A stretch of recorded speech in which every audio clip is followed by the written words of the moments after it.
Today's podcast is brought to you by Audible.com. Get a free audiobook download and 30-day free trial at audibletrial.com/usingyourpower. Over 180,000 titles to choose from for your iPhone, Android, Kindle, or MP3 player.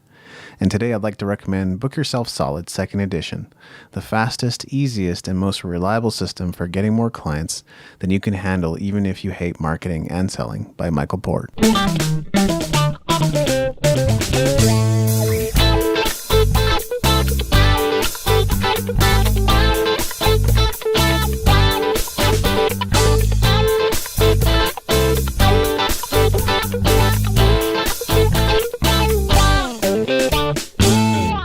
Welcome to Using Your Power. I'm David Andrew Wiebe, and joining me is Maveen, Kaura. How's it going, Mav? I'm doing good, man. How are you today? I'm powered up. Yeah, how come? I'm powered up for another episode of Using Your Power.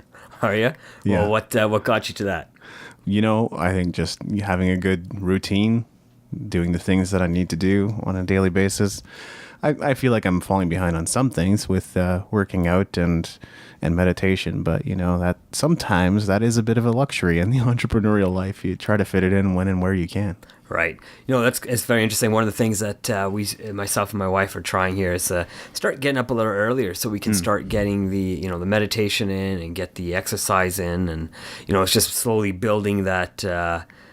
Just that results that we're going to want. So we're going to start getting up, I think, around 5 o'clock and, it's start pretty early. Getting out of bed about 5:30 so we can start working out and, meditate and get the good, the day started so we can do all the things that we really want to do towards the end of the evening and not, have to feel like we got to fit all that stuff in. So should be interesting. I'll let you know how that goes. Are you going to try to get to bed earlier too with that? Yeah, the goal is going to be about 10:30, Right. No more than that. I think, just especially trying to get a good rest still, especially if you're working out, you got to, relax your body, let your muscles heal. And I think the meditation will help with that as well in the morning. It's kind of like not sleeping, but it is definitely putting your mind into a restful situation. So important. Yeah, I think you do definitely need sleep. And I would say, to be healthy, you need 7 to 8 hours of sleep, generally speaking. If you're the kind of person that functions on 4 or 5 hours of sleep, that's great. But, it could be early onset of diseases for a lot of people. That's what it could end up meaning, losing a lot of sleep. So I would definitely encourage everyone out there to try and get the optimal amount of sleep for you. Right on. Well, what's our topic today, David? We're going to talk about passion. Okay. Well, what is it that we're going to talk about with passion? We're going to try to go deeper into it and maybe talk about some things that people commonly miss about it, because I think it's somewhat of an easy topic for us to cover because of network marketing, because of our experience in personal development, the books we've read, the blogs we've read, the podcasts we listen to. Passion is frequently referred to, and some people will tout the benefits of passion forever and will say it's all about passion. But I think we also need to take a look at what it actually means. And if you don't understand what it means, you could be misled. The message that you're hearing might not be the right one as far as getting you to where your goals are. Fair enough. So let's start off. All right. So I wanted to talk about whether or not passion was something to be found. And my argument is that you can't really find your passion. You have to pretty much make up your mind about what your passion is. Now, on the other hand, we can all discover talents. We can all discover proficiencies, intelligence, things we are good at, things that we are totally capable and skilled at doing. John Maxwell often talks about how he will never be a great golfer. It's one of his weaknesses, so he can make it a strong weakness, but never one of his main strengths. So all of us have those things that, are our weaknesses. We will only ever be able to propel them to the point of being stronger weaknesses. So focusing on our weaknesses isn't necessarily the right thing. As an entrepreneur, we will often wear many different hats. So sometimes we do have to work in our weaknesses until we're ready to eliminate, automate, or delegate. But for as much as possible, you try to free up your time to work on what your strengths are. Right. So, what do you say to people who say, well, I can find my passion? if you have managed to find your passion, then more power to you. Arguably, maybe you totally haven't found what you were meant to do, and you just believe that whatever it is that you like to do is what you were meant to do in the first place. I don't know. I guess meant to do can kind of sound like fatalism, so I want to be careful with that. I think we all have choice as human beings, even if there is a spiritual realm, which I do believe in, but we get to make those choices. So it's up to you if you want to go down that path of something that you're not skilled at or not really great at, or something you will actually never be very good at. That's something you can do if you want to. I think so often that we look at others and we go, "Oh man, they're in their niche. They're in the right place at the right time.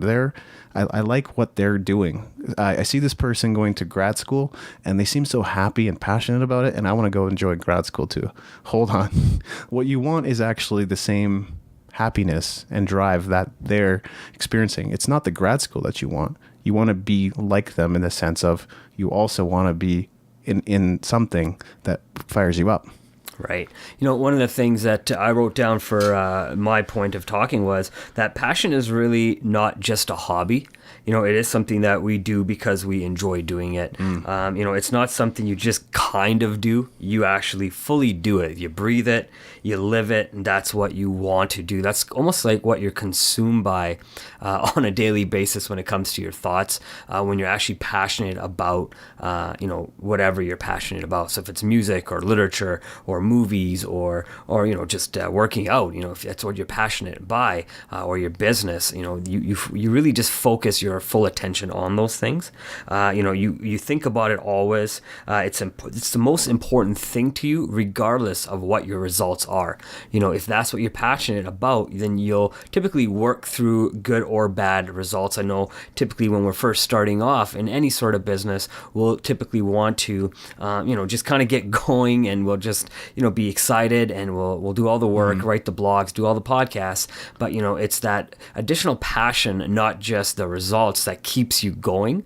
Obviously you want to make sure you have the right results so you are going in the right direction. I do believe that. But before results, the passion has to be there.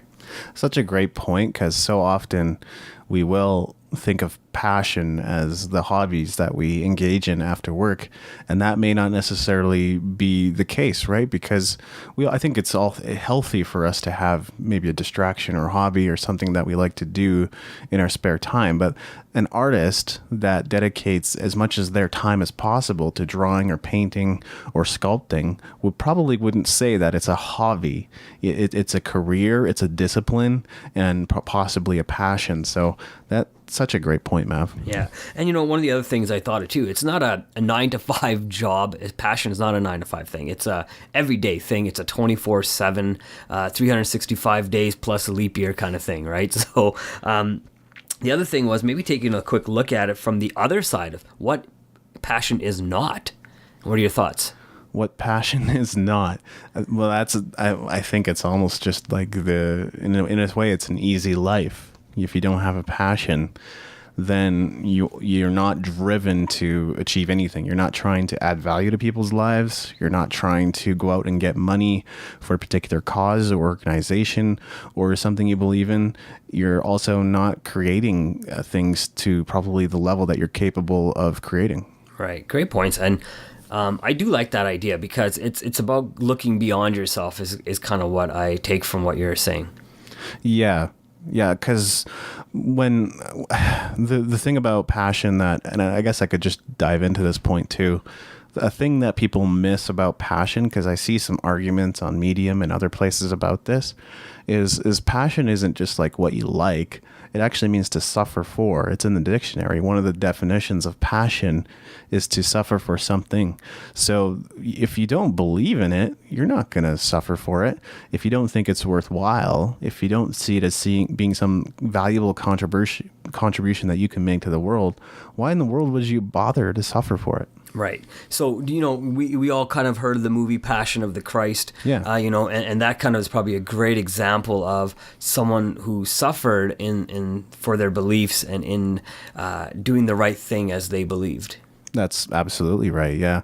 And that's an example of something that we can all, relate to in a way, or, if you have any kind of religious upbringing, I'm sure you can relate to it in some way. But the story is basically that Jesus dies for all of our sins and then resurrects. Right. And, and that's that passion that he's developed for people over, his lifetime in learning and teaching and helping people understand is, I think, what allowed him to go to the cross and have that love for people and not worry about the consequences of what was going to happen to him. Right. So I think, there's a great metaphor in not having to worry about what happens to you. You're just going out there and doing what you feel is the best for people all around you. Yeah, and I guess fear can get in the way too, and maybe that's part of what the argument is about. To go out and do something and rally around a cause that you believe in is difficult. It takes courage to be able to do something like that. So I'd imagine that some people are pushing back on that because it's revealing the fear that's inside them that to make that kind of difference. Right. And, even in the movie, when Jesus here was being tempted as well, right, by the devil, I think that was at the starting of the movie, if I remember correctly. Now it's been a few years since I've seen it. But even that, having the understanding within himself and understanding what his goal was to accomplish allowed him to keep that passion that he had forefront in his mind, to not get away from his goals and have someone like the devil push him and start getting scared and be fearful of what might happen when he does go on the cross eventually. That's right. And, he was bleeding through his eyes, tears of blood, right? That was part of the, I guess, suffering in a way. I don't know if it was fear, but it was just this realization, I guess, that now he was going to go and do this big deed to help save the world. Right. No, and there's millions and even billions of people all around the world who are thankful for that amount of passion for any one person to have in real life or even in a story. You don't know what really happened and what the outcome was, because none of us were really present. But I know a lot of people who believe they can feel the love and feel the closeness and the what the guidance that's been given to everybody through the Bible, and even just the amount of passion that and love that is passed through the words for each person, right? So it's kind of an interesting, I don't want to say parable, like I don't know if that's the right word for Jesus and the story of the cross and Christianity, right? Because I don't want to say that, but I mean, it is a great way for people to understand what true passion means when it's not about you anymore, it's about everybody else. Yeah, and it's also this thing of everything that you might enjoy and love doing right now as a creative person or as an entrepreneur or whatever it is that you do, at some point will also become a job.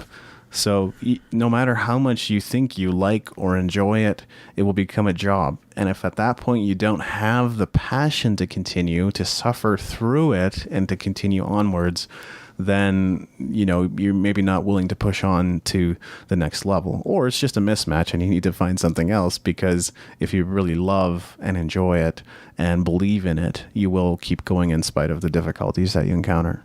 No, you're right. And I fully agree with you. And I think sometimes instead of just focusing on what we want to gain from our own passion, and something that we've kind of said already is looking beyond ourselves, right? So as we can see, if we're a blogger and we write about, how people can improve their lives, and we talk about all the different topics, I don't think after a while that you're only writing for yourself and only to reach 100 people. Your real goal really does become to reach thousands of people and see people change their lives and have them maybe tell you, this is what you did for me and I was able to accomplish and change, and now my family's in a better place. I think that type of passion allows you to then feel good about yourself. Not that you're only doing it for that, but it does allow you to know that there's people out there that need what you have, and that's only can be seen, I think, when you look beyond yourself. You can hear people like Pat Flynn so often say that it's the comments that he gets from his listeners, his viewers, his readers that keeps him going. And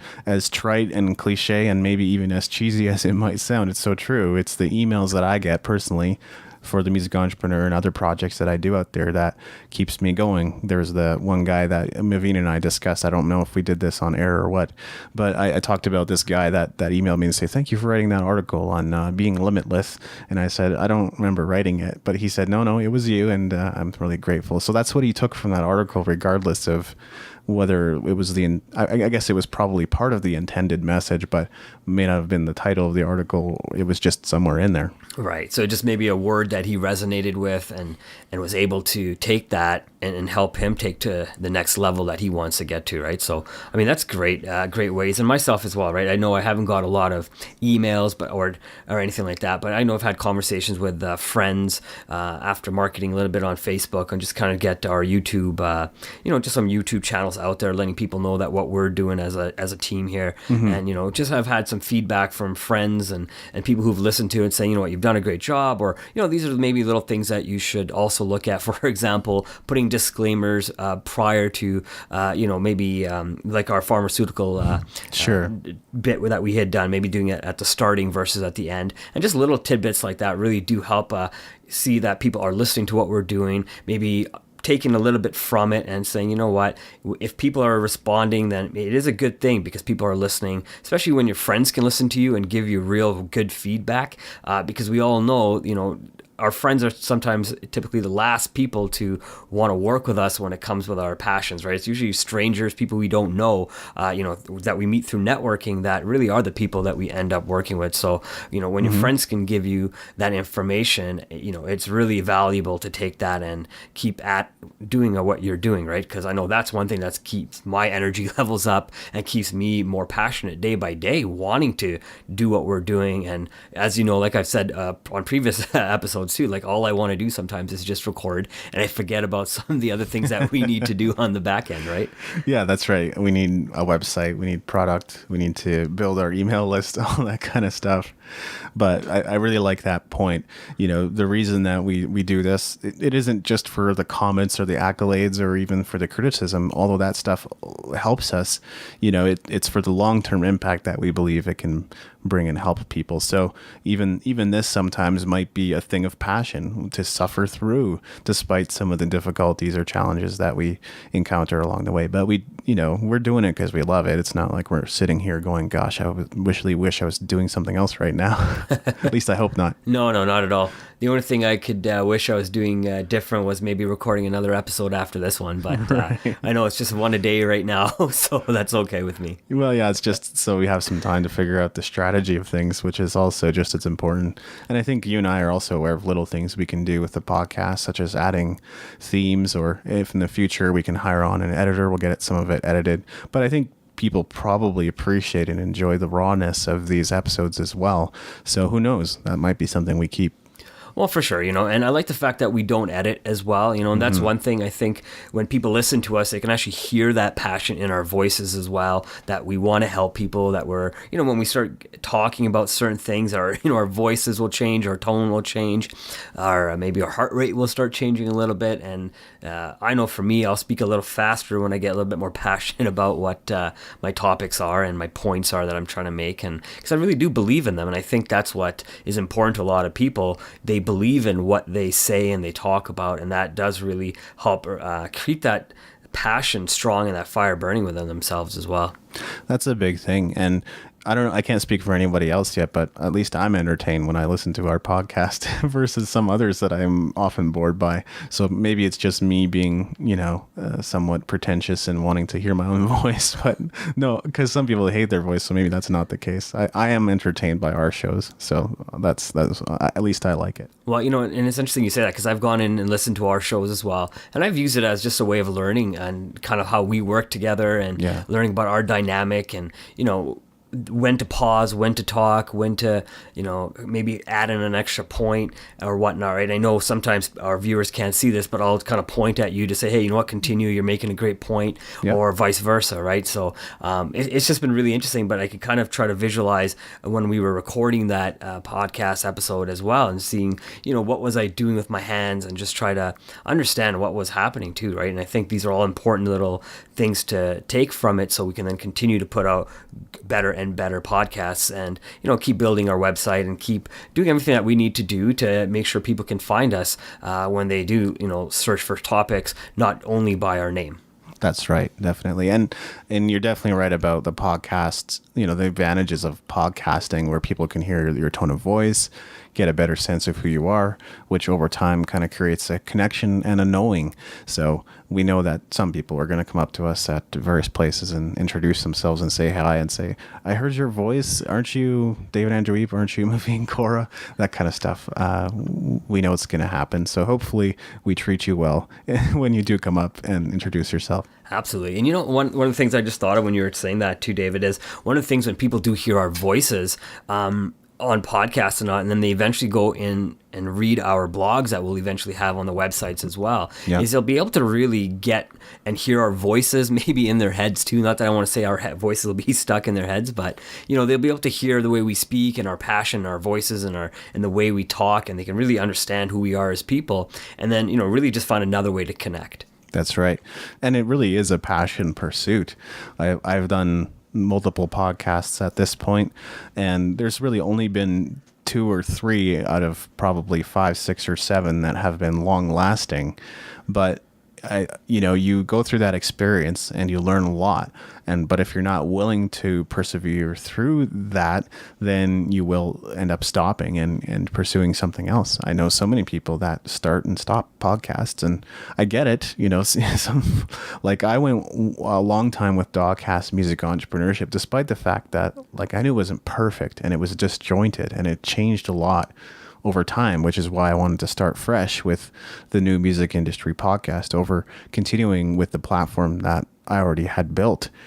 So I totally get that. And I think that's natural progression, though. That's what's going to happen. You're going to grow. You're going to figure things out. You're going to look at things differently and then realize, I was a dummy back then. And I just want to change the way I do things when I start this thing up again. Well, what I like about what you said, David, is that you learned about yourself by moving forward in your passion and continue to work on your websites and blog and podcasts and keep changing pictures around and whatnot, and you found that the best way for you to have the optimal site for you was not necessarily keep working on something that you found that could have been broken, but was to kind of just start fresh. And the subject matter of the passion didn't change, but the techniques on how you pursued that passion really changed, so you can then just be a better version of yourself as you pursue your own passion. That's kind of what I got. That's right. It's like a pivot, right? It may not be like a 45-degree pivot or anything like that. Maybe just a little tweak, 5 degrees, 10 degrees, something like that. And that difference can actually mean all the difference for the future of the show and the podcast. And who knows, maybe 300 episodes in, I'll go, shoot, I missed these things and now I want to go and start fresh again. But at the moment, I can't really imagine doing that.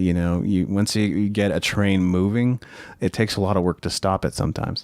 Right, perfectly said. And I know one of the conversations we had was, I remember you saying, I hope I can say this on air, and you said, I'm going to maybe put out about 100 episodes or 20 episodes and just kind of see how it happens, and if it works out, I'll continue. If it doesn't work out, well, I might just stop. And I remember one of the first things I said to you was, I said, look, if you're passionate about what you do, then don't put a number on it. That number is invalid. So I said, put out 1,000, or put out 10,000. And by that time, you will be successful because your passion will carry you to those numbers and those type of results, right? And as you keep doing them, you'll learn and you learn and you learn. And what number are you on now? Just so we can... I guess number 19. Right. So we're on number 19. So you're either one away from quitting or you're going to continue, right? No. It was not. It was... I guess it was never really a thing of quitting. That's maybe just how it came across. What I really meant was I can dominate this damn keyword if I put out 100 episodes on this topic about my book. If it's called the New Music Industry Podcast and my book is called the New Music Industry, then I'm going to be the dominator in that keyword. That was actually what I was trying to communicate with you. Excellent. Well, I obviously didn't understand, but I think I hopefully still motivated you to say, hey, you know what, man, I'm never going to quit because this is my passion, right? Well, I think you're right. I see someone like James Franco, 500 episodes in. I'm like, yeah, exactly. That's what I want to drive for, is 500 episodes on this topic. So many more posts are going to go up on the website and build its authority and, knowledge base and this whole spider web of the music industry. And you begin to see, the picture where the holes were, and certainly there are some holes in the website, was start to fill in. Right. And that's what it is, right? That's also having a good idea of what your audience is looking for when you're filling in those holes and giving them exactly what they want, right? And that doesn't just come from, being, Mickey Mousing it. It actually comes with understanding your niche market, understanding what your listeners want and how you're going to get that information to them, right? And I mean, that's a huge thing, especially when you've been working at any sort of project for a year, 2 years, 10 years, or even a month, right? I mean, you want to be the best at it. And obviously with yourself, I know your website, you continue to do that every single day, right? That's right. And I think a couple of things that I've found valuable, one of them is like keyword research. So those are things obviously people are looking for whatever reason. I guess you have to sort of have to apply your best guesses as to why they're looking for those searches. But if if it's just like a keyword of a particular music service, then they're probably trying to find out what it is, how it works, why they would want to sign up for it, and things like that. So those are the kind of posts that you try to create around those keywords. The other thing is customer interviews or just talking to musicians in general. For me, I've had some very enlightening conversations with musicians that I meet and have talked to as of late. So that's a valuable exercise. And it probably will be for us too with Using Your Power, is just finding out what people are thinking and saying about these topics. Right. And one of the things that you mentioned is keyword. And I really like that idea because if you actually look up the word passion, it's not going to only give you one kind of industry, right? Passion can definitely be a sexual thing as well. Yes. It's not just a business term that we use to tell people how excited we are about something, right? So one of the things I actually wrote for my points as well was passion is not about sex or sexual tendencies. It's really about having compassion for people. I think that's what passion really awesome. Is about, right? It's that compassion. So just adding a little three-letter word to the front there. But I think it really does help people see that if it was a sexual thing only, I don't know what kind of hits people look up for passion. And, we might get some people coming to our website and taking a peek at this, or going to their YouTube channel and taking a look at just typing in the word passion and coming across us and be like, hey, what the hell? This is not what we were looking for on this, right? And we're going to see people like that, and that's okay, because they may, when they look at it, they may want to listen to it and say, you know what, there is something more than what I'm looking for when it comes to the passion or the things I can do within that realm too. If I'm not mistaken, there are some scriptures and spiritual texts that refer to burning passion as kind of a negative thing. So that I think you're right. It isn't just about sexuality, although that is an important context as well, and possibly a topic for the future of the podcast. But you're right. Compassion for other people is such a great way of explaining what passion truly is, and the willingness to suffer for it. Absolutely. And, there's not a lot of people willing to suffer that we know about for other people's ability to move forward in life. I think most people, because of their egos, are looking for themselves to move forward first before somebody else does, right? But, when you have passion and compassion for your fellow human beings, you don't think about yourself first anymore. Now you start thinking about other people before you start thinking about yourself, right? So I think that's when you start changing from the inside out as well, right? And if you are only viewing people as a sexual passion and never a compassion, I mean, there's obviously other things that are happening in the background that I'm not going to get into. Maybe on another show we definitely can, about what's going on there. But I think when people focus in the right direction with the right information, they'll find out exactly what their passions and where that will take them. Also, I think it's human nature to move away from pain and move towards pleasure, as Tony Robbins often says. Those are our big goals in life, and I think that's why passion is ultimately so difficult. The suffering is one thing, but I think a lot of people that are competitive and believe in themselves and have big dreams and goals are willing to push through the suffering part. But sometimes suffering, in spite of the avoidance of pain or moving towards pleasure, can be a hard thing for a lot of people. Right. And do you think people really want to get out of place of pain and move to pleasure, because I find a lot of people sitting in pain because they really don't know how to get out of their pain, right? I mean, I think naturally everybody would like to get out of it, and I think everybody would like to seek ways, but I think a lot of people, especially in society these days, especially you go on anybody's Twitter or their Facebook feed or whatnot, and what's the first thing they're usually talking about? Oh man, I had the worst day, I had a flat tire. They want to tell everybody their pain points and then something about election results. And of course, the Donald Trump election results that happened, right? So, I mean, it's an interesting thing, but that's what people talk about. And so I wonder if people really want to move to a place of passion or pleasure, or are they getting pleasure by telling people about their pain and staying there as long as they can, so they can then feel better about themselves with the number of likes they get on a picture or a post or whatnot. That's so true. Yeah. So many people are in a bad cycle of repeating the same things over and over, which gives them more pain. So, but in a weird way, maybe that pain is giving them pleasure. So, but I definitely see your point. I think there's many people that are stuck in that and repeating those same habits and patterns over and over again. And the other thing too, I was thinking about, as you said, staying in habits and repeating them over and over again. And, not that it's not a light topic at all, but if you start looking at stuff like domestic violence or any sort of violence against people, you'll see that there's a lot of pain there. And then we always say, hey, well, how come this person just doesn't leave the situation? And I think it's not that easy as well, right? To leave pain, because there's a lot of stuff that's in the background that we don't necessarily know about, as the people saying, well, why don't you just leave, right? But there's more stuff in there that the person's going through mentally, physically. It's not an easy choice to make, no matter where you are. Even if you choose to stay in your pain, it's not easy, because there's so many other things that there's an option to think about. Like maybe you have kids and you're telling yourself you're staying in that pain or that displeasure in life because of the kids. But really they're not. It's doing themselves a disservice, right? And you're not really showing that love for yourself or your family because you choose to stay there, right? So, I mean, it is definitely a deeper topic that we can go into at some point in time. But I just wanted to kind of bring that up as well. I've seen it firsthand with people close to me. There was one lady that I ended up kind of helping her through a divorce. And there was another lady that I know that repeated that pattern of getting into relationships that really weren't good for her, culminating in some domestic incident where the police were called. So, and it's even kind of the subject matter of my latest song that'll be coming out soon, hopefully, is this idea that you become too comfortable in a relationship that's no longer serving you.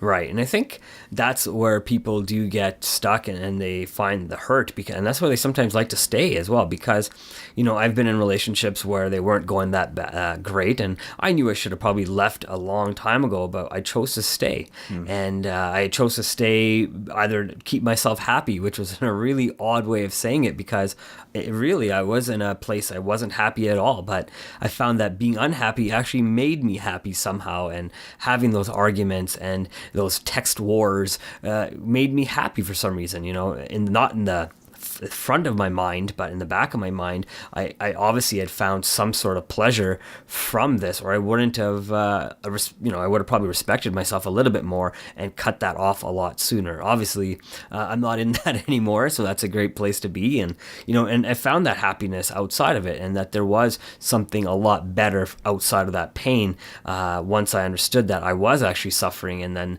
that my mind was suffering, that my physical body was suffering, that I could get sick if I continue to stay in patterns like this, right? And a lot of people decide to stay in those patterns, and we kind of know, we've talked a little bit about it in our pharmaceuticals episode, that people will start diagnosing themselves with medicine and saying, oh, I'll just take some of these antidepressants now, and they'll something that they could have just taken themselves out of, now they go on to medication and still stay in that hurtful, I guess, patterns. Mm-hmm.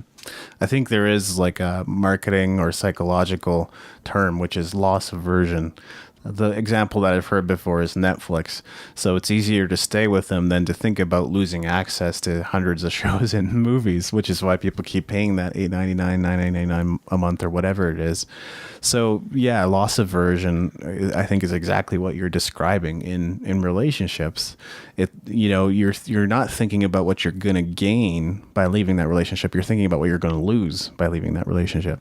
Yeah, very well put, and you're 100% right.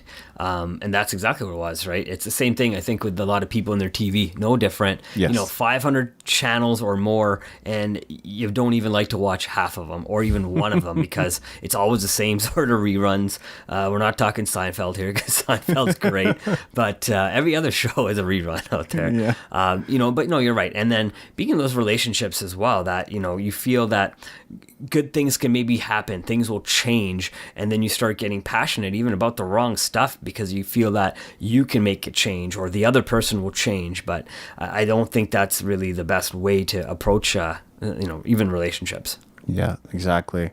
Well, I don't want to take too much of a U-turn or a diagonal turn or whatever, but one question that I felt it important to talk about and I think we should both kind of think about what our answers would be, is do you need passion to start heading in a creative direction, to start becoming a freelancer, to become a business owner, or just to have the courage to change the relationship or change the job you're in? Is passion absolutely necessary in those situations?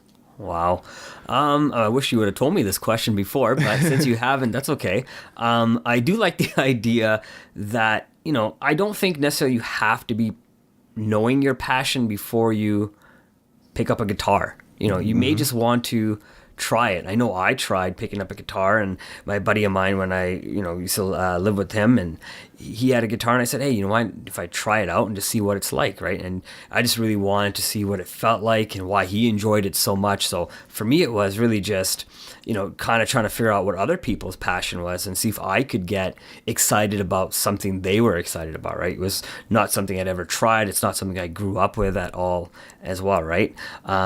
A lot of people are excited about cars and very passionate about cars. And for myself, I like driving cars. I like fast cars, but it doesn't mean I like to look under the hood and learn all the names and terminologies for all the different parts and how everything works together. That's not what I'm passionate about, right? I'm really more passionate about getting on the road and driving in nature and, taking those turns and seeing how fast I can take them sometimes. But it's not the details that don't excite me. And I don't know about everybody else out there. Some people do get excited about details and are passionate about details. Now, there's certain things I'm excited about the details and certain things I'm not, right? So I think you could be passionate in many different and diverse topics and items in your life, but not everything will have the same amount of passion either, right? I don't know. What do you think about that? I also think you don't necessarily need passion to get started in anything. And I think part of what you're talking about is that process of experimentation, which is so important in figuring out what your skills and strengths are. I mean, sure, there's tests and other things in schools, but sometimes those also can do us a disservice. Sometimes they can reveal things that are inside us that we didn't know, but other times they may not give you a full picture of who you really are or what you're good at. I started reading because readers are leaders. I wasn't big into reading, man, but I decided to give it a try. And what I found was I didn't really like sci-fi or fantasy novels, but I'm not sure leaders are reading those books anyway, but I didn't really enjoy those. But when I started reading personal development and comedy books, I love those. So then I found something that I could be passionate about and continue. And I have continued. My personal development process began basically in 2007 and it continues to this day. I'm still learning. I'm still growing. I'm still figuring things out. And I'm still separating the wheat from the chaff, which will always be part of the process. You consume a lot of stuff. Some of it's not very good. And so you got to take the stuff that is good. But that process of experimentation brought me to figure out that I enjoyed and was good at music. I enjoyed and was good at sports, although I figured out also that I would never become a professional athlete. So that process is vital. If you want to discover your passion, you're serious about it, start experimenting. That's how you'll find something that you could see yourself investing more time and energy and resources into. Yeah, and I love the idea of experimenting, right? Because that's exactly what it was. It was trying to pick up a guitar, seeing if I would enjoy it, and I tried piano at a different friend's house as well, and a lot of it was maybe being discouraged because I wasn't good at it the first time, and I think a lot of people feel that Yeah. if they can't be good at something right away, then that's not their passion, or that's not what they're meant to do in life, or that's not what they're going to be good at. But we have to also understand that if you're going to try something, you have to try it more than once. We were never good at, on our first day, we all went to work as an entrepreneur or went to work at a 9 to 5 job. We were never that great the first day. If most of us could have quit saying, oh, I suck, I'm going to go try something else. But every first day you'd quit. But a lot of us, we stick to it. We learn. We get partnered up with somebody, and we continue to learn from them. We pick their brain. We ask them questions because we start enjoying what we're doing. And I think that's part of the first step of developing anything, is starting to enjoy what you're actually doing wholeheartedly, and not just doing it for a paycheck. One of the things you're saying there is, like, we've become so accustomed as a society to Malcolm Gladwell's 10,000 hours. Like, I've even had that conversation with people that probably aren't regular personal development book readers, but they still know what 10,000 hours is and have heard of it. Part of what you're describing there, Maveen, is it's not just about the 10,000 hours. It's also about, what are you good at? What are your strengths? Because again, I said this at the outset, you can only develop a weakness into a stronger weakness. So there's more to it than the 10,000 hours. Now, can anybody pick up a guitar or ukulele or something like that and develop to a certain point? I believe you can, as long as you don't have any physical ailments that prevent you from doing the movements you need to do to play the instrument. Unless you're completely uncoordinated in some way, you should be able to pick it up and play it to a certain point and still enjoy it. Doesn't mean you were meant to be a musician.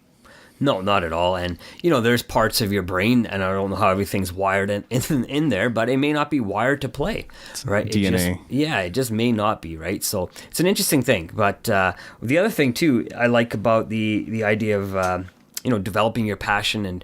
And this is a great question. And it's also always, I think finding people who are on the same path as you to find that passion that you may be interested in, right? So that's where networking really comes in, and finding people that you think, right? And just going to different events. You may not like the events you go to, and you may never go back. That's okay, because you just say, this is not the type of people I'm looking to hang out with. Or you might say the other way around, hey, this is actually kind of a neat, interesting group. I want to find out a little bit more. Then you might end up staying there, long term or short term. But again, it's just taking those chances to go out there, right? I mean, there's so many different things we can follow people in business and spirituality and financial and health, in music and books and in writing. I mean, there's so many different passions I didn't even name in here. Yes. But if we find people that are kind of on the same path, we'll also, I think, develop a passion for what we are doing. And it'll even make the ideas of what we're doing more solidified within ourselves. And also, what did you get excited about when you were a kid? If you go back and really think about the kind of things that brought you joy, you didn't really have all the filters that us adults have as we grow older. As a kid, there were probably some things that you naturally tended towards or lean towards. I'm not saying that those will tell you exactly what you need to do, but they will at least be signals on your path to show you some of the things that you were originally passionate about, originally geared for, or tended towards in the first place.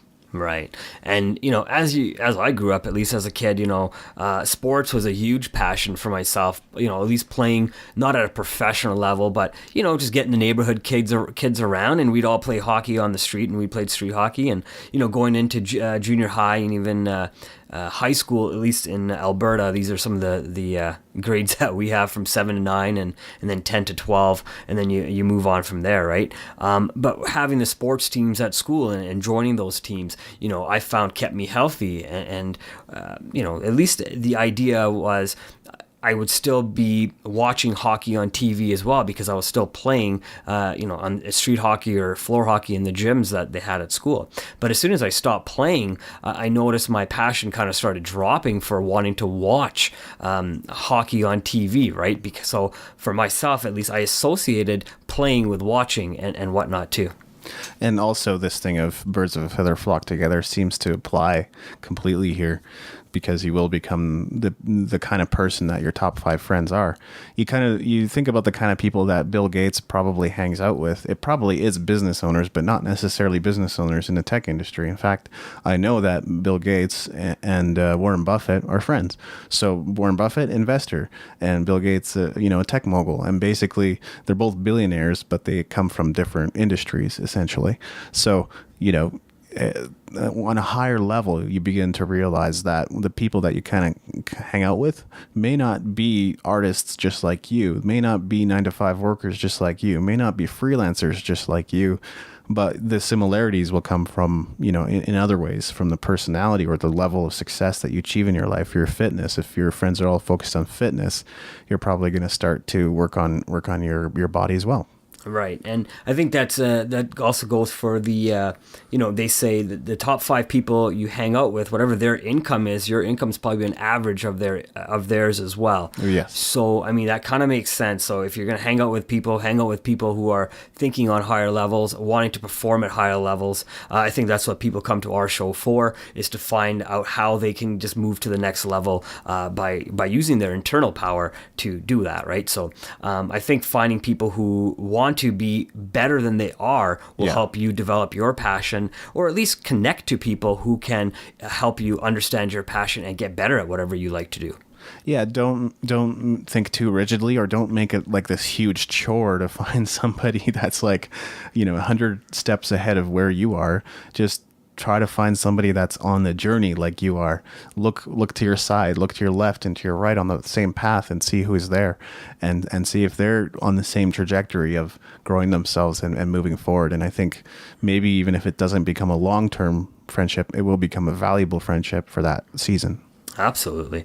And, one of the items I know that people will talk about when it comes to passion as well is finding value in people. I know we kind of talked about and hit on that earlier as well. But I think as you get more passionate about what you want to do, just like you said, your passion grows on wanting to help everybody be at the same level, if not better than your level as well, right? So it's like they say if you were in the canals, for example, all the water will come in to raise that ship, right? And all the water kind of helps do it together. So all the water is like people, in my example, will come in and help raise everybody at the same time, right? So rising tides raise all ships. That's correct. Yeah, that's the quote I forgot. Yeah.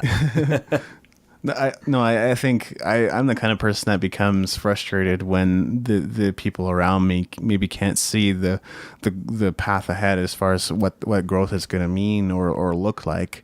It's not that, I don't care about shallow topics at all. It's just not the first thing I want to talk about. Like, I want to go deep. That's kind of where I find the most joy and interest. That holds my interest and keeps me engaged. But then, shallow topics and discussion will bore me, or I just don't, maybe I'll participate sometimes, but I don't always feel like participating. So, those are the kind of people I guess I look for. Right.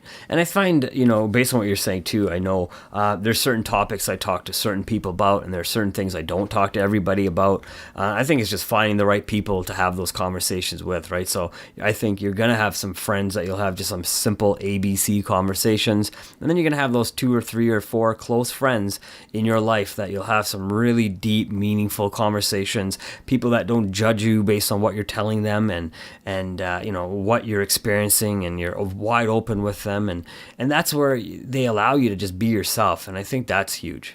And I guess my point is, it's just I'm a lifter of people, and sometimes people aren't willing or able to be lifted at the particular time that I would like them to be.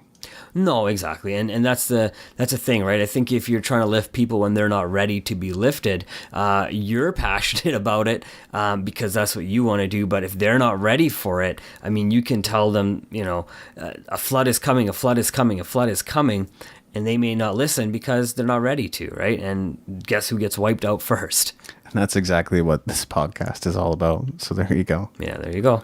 Right on. Did you have any other points, Mav? Yeah, I got one last point here, and the idea for me for having a passion in your life as well is about having a positive attitude as well. I think that is super important. Something that Jeffrey Gitomer calls or coined, I guess, the yes attitude. Right? Always looking for ways to say yes to people. Always looking for ways to help people the best you can, and trying to if people are saying no to you, that's okay. But looking for ways to turn their no's to yeses as well. Not everybody's gonna eventually say yes to you, and I think that's okay. And you have to find the right people to that say yes to you, but you also want those people to say no to you so they challenge you and help you grow. But I guess in the way he was speaking was really in sales, in the term of sales. And if you're going to be passionate about anything, for example, I know when I was doing sales on a day-to-day basis, I had to ask the right questions to people and really find out what their hot buttons were so I can then make that sale for them, right? I know with yourself, learning guitar and now going out and looking for places and venues to play, you're not going to, you're going to ask the same venue probably 4, 5, 10 times. Even if you get a no, you're still going to keep asking them because you understand that that venue has something that you want from it as well, right? They have a crowd that you want to play to, and you have an audience that you want to build, and you'll continue to ask, even if they keep saying no, right? Because you're passionate about getting into it. That's right. I think you could take that I wonder a bit anyway, if you could take that too far the other way, where you're saying yes to the point where you're now overcommitted and you're committed to things you didn't want to be committed to in the first place. Having those boundaries could come in handy. Well, I think most people would say yes to the things they want to say yes to, right? I mean, you got to say yes to the things that are your goal oriented, things that are taking you to your dream, right? It's not just about saying yes to everything, but having a purpose in it, right? And if someone's saying no to you, and that no, if that no is a yes, and that yes could get you to your dream, you would continually work on that person's no and find a way, right? I think most people, we give up too easy, and that's the problem, right? And I think these are one of the things that we were talking about, are you afraid to fail or are you afraid to succeed, right? And I think most people are afraid to succeed because it's easy to fail. We've all done it. We've all failed at something, and not trying is failing as well. So I think when you understand what your passion is, then you won't be afraid to fail. You won't be afraid to succeed. You'll just be excited to go through the journey, through the process, and take that step in the right direction daily and find the people that will get you to where you want to go. And so often we've said that you learn the most from your failure, which I don't disagree with, but some recent studies are now showing that we actually learn more from our successes, that sometimes we have a tendency to write them off just as flukes, and we don't actually evaluate what it is we did to succeed. What are the steps that we took? So I'd say, you probably have successes in your life. Take some time to evaluate them, because, you can duplicate that again, and it wasn't just a fluke, probably. No, you're right. And it makes me wonder, too. I don't know if everybody learns from their failures at all either. Exactly. Because how many times have you failed doing the same thing, right? Failure, if you keep failing because you keep doing the same thing over and over again, you're not learning anything, right? I mean, You see this all the time in people's relationships as well. They take the word passion and they mean sexually, and then they go out and they cheat on their spouse, and they say, oh, they'll get caught, and they say, oh, no, I promise I'll never do it again, and I won't do it again. I promise, honey. And they'll do it again. So did they really learn anything? Right? I don't think they did, because they'll do it again, and they'll do it again, and then they'll get a divorce, and then they'll get married, and they'll do it again, and they'll continue that pattern because they're not wanting to learn either from that. So human nature is such a strange thing. Well, what are your closing thoughts there, Matt? My closing thoughts, wow. I think passion is something great to have for everybody. If you can find what your passion is, focus your time, focus your thoughts in that direction. Find the right people to help you, based on the type of time they have and they can help you with. I think finding passion is not the easiest thing, because that's what the life's journey is about. Sometimes you hear about people, they clear up their drug habit and they finally get their head straight and they die, and right when the time was for them to pursue their passion. And it is a journey. So if you can get through all the cloudiness faster and really start getting focused on what you want to work in, I think you'll be happier sooner. You'll be able to make other people happy as well by focusing on that. And originally I was going to say, choose a passion and passion will choose you. But I'm going to change that a bit. I'm going to say, choose passion, not a passion. Choose passion and passion will choose you.